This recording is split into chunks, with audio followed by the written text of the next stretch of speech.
Hi friends, welcome to Aadya's Advika. అందరూ ఎలా ఉన్నారు? ఈరోజు మనం మన ఛానల్లో మొట్టమొదటి కథను విందాం. ఈ కథ పేరు ప్రాణం మీదకు వచ్చిన విద్య. ఒక గ్రామంలో సొరబుడు అనే పశువుల కాపరి ఉండేవాడు. వాడి ఆస్తి అంతా కలిసి 4 ఆవులు ఉండేవి. వాడు వాటిని రోజూ మేతకు తీసుకుపోయి ఏ చెట్టు మీదనో గట్టు మీదనో కూర్చుని వేణువు ఊదుకుంటూ కాలక్షేపం చేసేవాడు. ఒకరోజు వాడు ఒక చెట్టు మీద కూర్చుని వేణుగానంలో నిమగ్నుడై ఉండగా సమీపంలో పులి గాండ్రింపు వినిపించింది. వాడు ఉలిక్కిపడి తన ఆవులు మేస్తున్న దిక్కు చూసి ఒక అపూర్వ దృశ్యం కంటపడేసరికి నిర్ఘాంతపోయాడు. శరభుడి ఆవులు 4 ఒక పెద్ద పులిని చుట్టుముట్టి దాన్ని కొమ్ములతో భయంకరంగా పొడుస్తున్నాయి. పులి వాటి నుంచి తప్పించుకుని పారిపోయి ప్రాణాలు దక్కించుకుందామని విశ్వ ప్రయత్నం చేస్తున్నది. కానీ ఆవులు దానికి సందు ఇవ్వక చివరికి దాన్ని చంపేశాయి. శరభుడు తన ఆవులు పౌరుషాన్ని చూసి పరమానందం చెందాడు. చాలా గర్వపడ్డాడు. ఆవులు ఏమీ జరగనట్టుగా తిరిగి మళ్ళీ మేత మేయసాగాయి. తరువాత కొద్ది కాలానికి శరభుడు ఉండే ప్రాంతంలో వానలు పడక బీళ్లు ఎండిపోయాయి. పశువులకు మేత కరువైంది. తిండి లేక పశువులు ఎండిపోతున్నాయి. తన ఆవులు తిండికి మాడటం చూడలేక శరభుడు వాటిని తోలుకుంటూ దూరంగా ఉన్న కొండ ప్రాంతానికి వెళ్ళాడు. అక్కడికి బయళ్లల్లో గడ్డి చాలా ఏపుగా పెరిగి ఉన్నది. అలాంటి మేత మేయటానికి ఆ ప్రాంతంలో అసలు పశువులే లేవా అని ఆశ్చర్యపడుతూ అక్కడికి కూతవేటు దూరంలో ఉన్న ఒక చిన్న గ్రామం చేరి అక్కడ శరభుడు నివాసం ఏర్పాటు చేసుకున్నాడు. ఆ గ్రామంలో పశువులున్నాయి, కానీ వాటికి తిండి పుష్టి లేనట్లు మరీ బక్కచిక్కి ఉన్నాయి. కొండ కింద నవనవలాడే మేత ఉండగా ఏట్లో ప్రయాణం చేసేవాళ్ళు దాహంతో చచ్చినట్లు మీ పశువులు ఇలా బక్కచిక్కి ఉన్నాయేం అని శరభుడు గ్రామస్తులను అడిగాడు. ఏం చేయమంటావు? కొండ చుట్టూ ఉన్న బీళ్లల్లో పులులు సింహాలు చేరాయి. అక్కడికి మేతకు వెళ్ళిన పశువులు మళ్ళీ కనిపించవు. అందుకని మా పశువులను అటుకేసి పోనీయం. నువ్వైనా నీ ఆవులను దగ్గరలో మేపడం మంచిది అని గ్రామస్తులు అన్నారు. నా ఆవులు పులులు సింహాలు ఏమీ చేయలేవు, వాటి సంగతి మీకు తెలియదు అని శరభుడు ఎంతో గొప్పగా గ్రామస్తులకు చెప్పాడు. వీడికి ఈ ఆవులు మరెంతో కాలం దక్కవు అని ఆ గ్రామస్తులు తమలో తాము అనుకున్నారు. అసలు సంగతి ఏమిటంటే, కొండ వెనక ఒక దొంగ వెధవ గంగులు అని ఉంటాడు.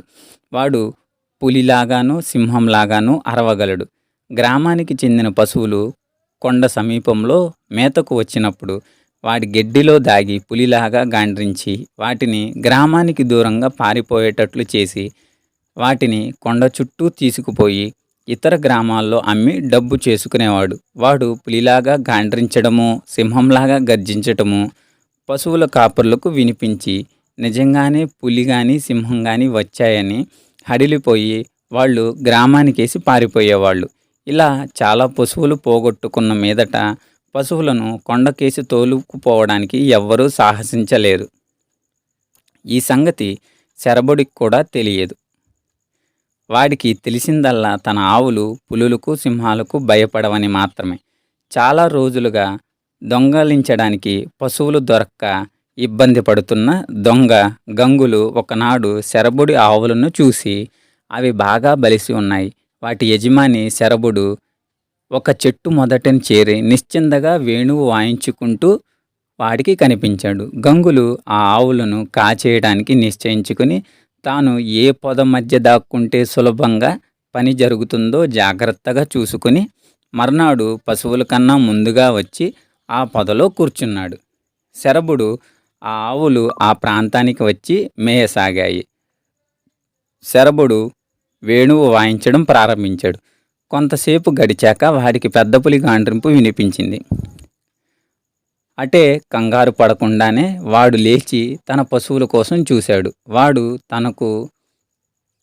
తనకున్నట్లే అవి ఒక పొదకు 4 పక్కలా చేరి తలలు వంచి పొద నుంచి పులి వచ్చిన మరుక్షణం దాన్ని పొడిచి చంపటానికి సిద్ధంగా ఉన్నాయి.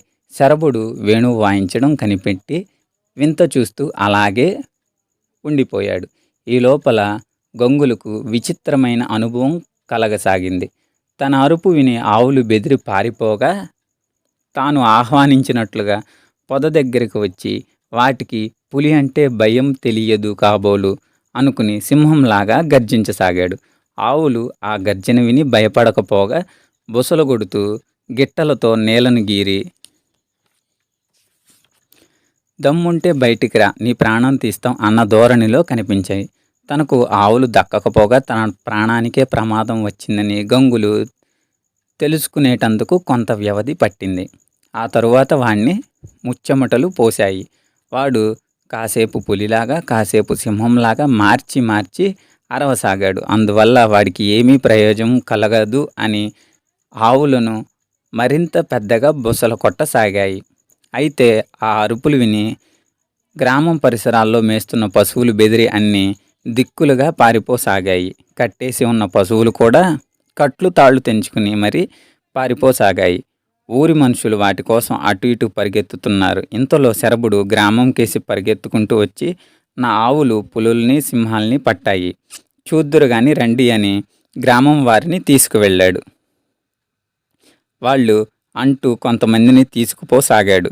వాళ్ళు ప్రాణాలు అరిచేతిలో పెట్టుకుని శరభుడి వెంట వెళ్ళారు. తన ఆవులు చుట్టుముట్టి ఉన్న పొదకు సమీపంలో శరభుడు ఆగగానే ఊరి వాళ్ళు అమిత ఆశ్చర్యంగా ఏది పులి, ఏది పులి, ఏది సింహం అని అడిగారు. అది ఒకంత బయటికి వస్తుండగా, నా ఆవులు చీల్చేయవా, మీరు ఈ పొద మీదకి రాళ్ళు విసరండి, పులిలాగాను సింహంలాగాను అరవగల జంతువు బయటకు వస్తుంది అని శరభుడు అన్నాడు. నలుగురు బలంగా రాళ్ళు విసరడం ప్రారంభించగానే శరభుడి ఆవులు పొద నుంచి కొంచెం దూరంగా వచ్చేశాయి. తలకి ఒంటికి గాయాలు తగిలి రక్తం కారుతున్న దొంగ గంగులు చావు కేకలు పెడుతూ పొదల నుంచి వెలుపలకు వచ్చి మనుషుల కాళ్ళు మీద పడ్డాడు. తన పశువులను దొంగలించిన వాడు వాడేనని తెలియగానే గ్రామస్తులు వాణ్ణి హెచ్చరించి కొన ప్రాణంతో వదిలేశారు. అది మొదలు శరభుడు ఆ గ్రామానికి నాయకుడయ్యాడు. దాని తర్వాత గ్రామంలో పశువులు కొండ కిందకు వెళ్ళి చక్కగా మేసి బాగా బలిశాయి.